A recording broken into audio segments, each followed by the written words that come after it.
Untuk praktikum yang keenam itu mengenai homeostasis dan pemeriksaan feses. Untuk pemeriksaan praktikum yang keenam ini ada dua, yaitu clotting time dan bleeding time. Clotting time disebut juga dengan masa pembekuan, di mana tujuannya untuk menentukan lamanya waktu yang diperlukan darah untuk membeku. Hasil masa pembekuan menjadi ukuran aktivitas faktor-faktor koagulasi darah, antara lain yaitu faktor-faktor yang membentuk tromboplastin dan faktor yang berasal dari trombosit. Untuk masa pembekuan ini atau waktu pembekuan ini kita menggunakan cara metode tabung, yaitu modifikasi Lee and White. Peralatan yang dibutuhkan antara lain rak tabung, 3 tabung serologis, SPED 5 cc atau 5 mili, alkohol swab 70%, stopwatch, dan kapas. Pertama-tama kita sediakan rak dan 3 tabung yang berdiameter sekitar 7-8 mm. Setelah itu kita lakukan plebotomi atau fungsi pena dengan SPED 5 cc. Kemudian pada saat darah kelihatan sudah masuk ke dalam SPED, kita mulai jalankan stopwatch.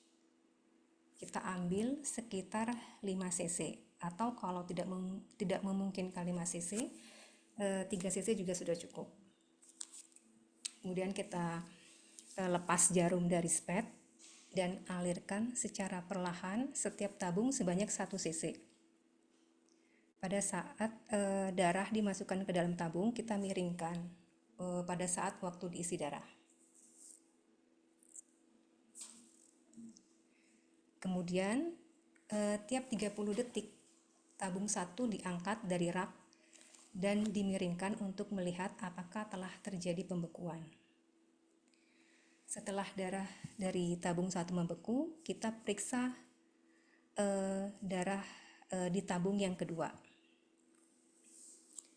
Dan kita lakukan hal yang sama, setiap 30 detik kita lihat apakah sudah membeku atau belum. Kemudian kita catat waktunya. Tindakan sama kita lakukan juga untuk tabung yang ketiga. Kemudian kita catat waktunya.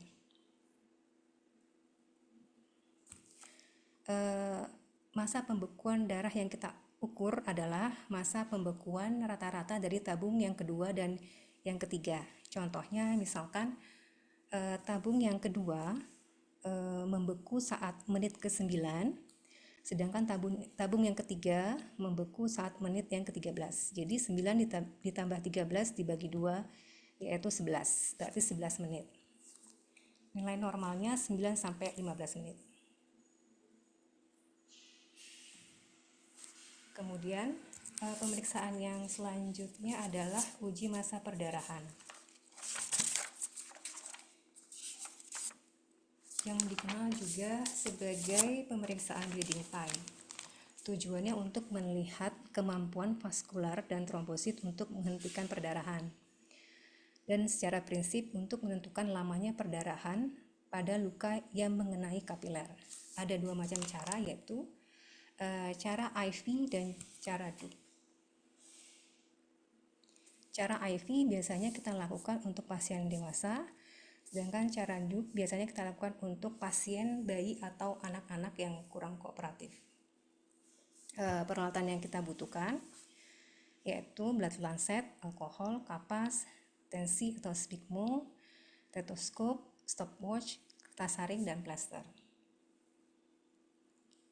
Untuk cara IV menggunakan lengan bawah. Pertama-tama kita bersihkan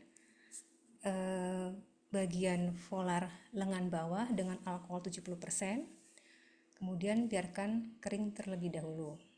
Kita pasang tensimeter pada lengan atas pada tekanan 40 mm Hg, dan pada saat pelaksanaan mengukur massa perdarahan cara IV ini, tekanan 40 mm Hg tetap dipertahankan. Kemudian bagian volar kulit lengan bawah diregangkan, lalu ditusuk dengan lancet sedalam 3 mm. Dan setelah ada darah yang keluar dari tempat tusukan tersebut, kita langsung tekan stopwatch. Setelah itu, kita isap tetesan darah tersebut yang keluar per 30 detik dengan menggunakan kertas saring. Kertas saring jangan sampai menyentuh luka secara langsung dan menekan kulit. Stopwatch akan kita hentikan setelah tidak ada lagi darah yang keluar. Kemudian catat waktunya, lepaskan manset, bersihkan luka dan tutup dengan plester. Nilai normalnya 1-6 menit. Ini contohnya ada 1, 2, 3, 4, 5, 6 titik ya. 30 kita kalikan 6, 180. 180 kita bagi 60 sama dengan 3. Jadi bleeding time pemeriksaan ini adalah 3 menit.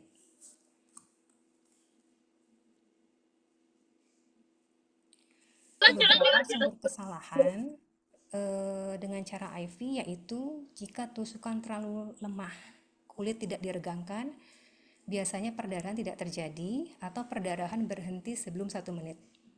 Dan jika lancet mengenai vena superficial menyebabkan masa perdarahan yang memanjang.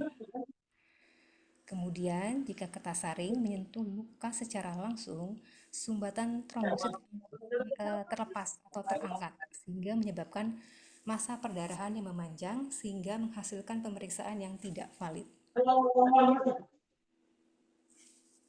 Biasanya, masa perdarahan memanjang disebabkan karena trombositopenia dan disfungsi trombosit. Jadi, pemeriksaan masa perdarahan itu untuk menilai kualitas, baik kualitas maupun kuantitas dari trombosit.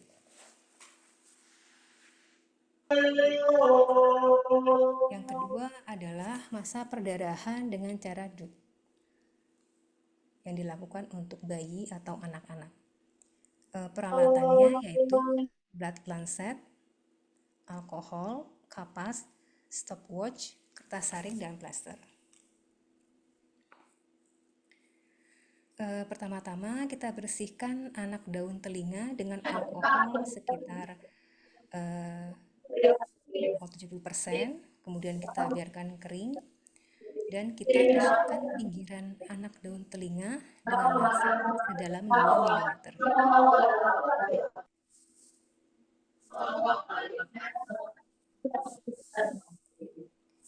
Jika darah sudah keluar, kita langsung jalankan stopwatch dan sama seperti cara IV tadi, kita isap tetes darah yang keluar per tiap 30 detik menggunakan kertas saring dan prinsipnya sama.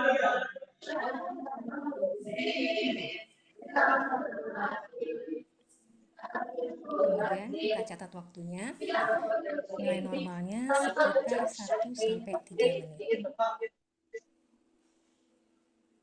Oke, sekarang pemeriksaan yang terakhir yaitu pemeriksaan feses atau tinja. Pemeriksaan ini kita menggunakan wadah dengan pot terbuat dari plastik, diameternya lebar, tertutup rapat dan bersih, dan kita harus beri label nama, tanggal pemeriksaan, dan nomor rekam medis. Biasanya tinja yang diperlukan atau feses yang diperlukan itu hanya sedikit, tidak usah banyak-banyak ya. Dan pada prinsipnya pemeriksaan tinja terdiri dari pemeriksaan secara makroskopis atau kasat mata, mikroskopis, dan pemeriksaan tes darah samar. Pemeriksaan makroskopis yang kita lihat adalah dari segi warnanya, bau, konsistensi, lendir, dan darah. Sedangkan untuk pemeriksaan mikroskopis, kita menggunakan mikroskop dibantu dengan larutan eosin atau larutan lugol supaya yang kita temukan misalkan telur cacing ataupun sel darah, kemudian jamur ataupun epitel dapat terlihat dengan baik. Nah, ini contoh dari hasil mikroskopis bentukan eritrosit, leukosit, dan sel ragi pada feses. Kemudian ini ada sisa tumbuhan, sisa daging.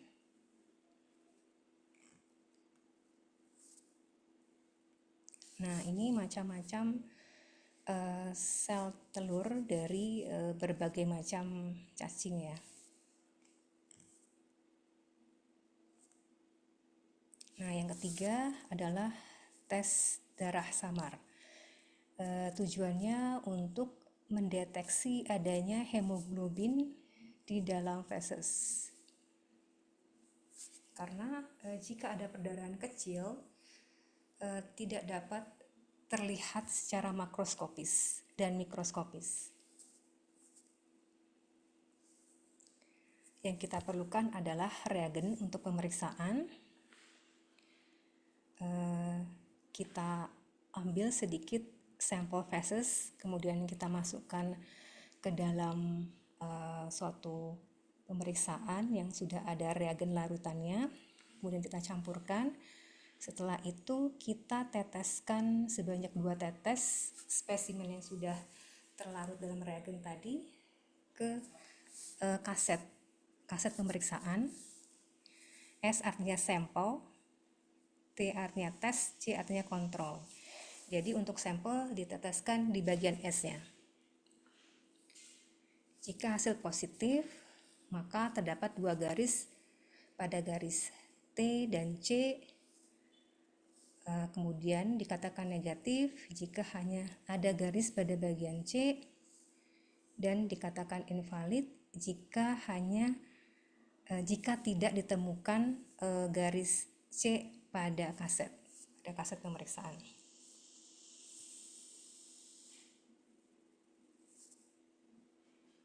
Oke, sekian itu saja dari praktikum 6, dan kemungkinan untuk pemeriksaan feses kita tidak melakukan ya, karena kesulitan pada sampelnya. Nanti akan ada soal aja, soalnya nanti saya print, kemudian kalian interpretasi itu jawabannya apa, hasilnya apa. Mungkin ada pertanyaan, atau kalau tidak ada, mungkin pertanyaannya nanti langsung aja ya pada saat kita praktikum nanti tanggal 20 November hari Kamis.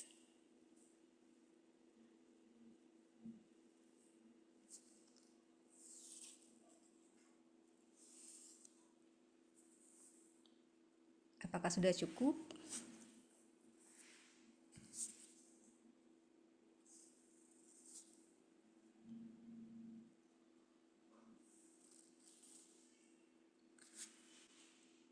Tidak ada pertanyaan ya? Kalau tidak ada pertanyaan, saya akhiri ya, biar kalian juga bisa segera istirahat, beraktivitas. Oke ya.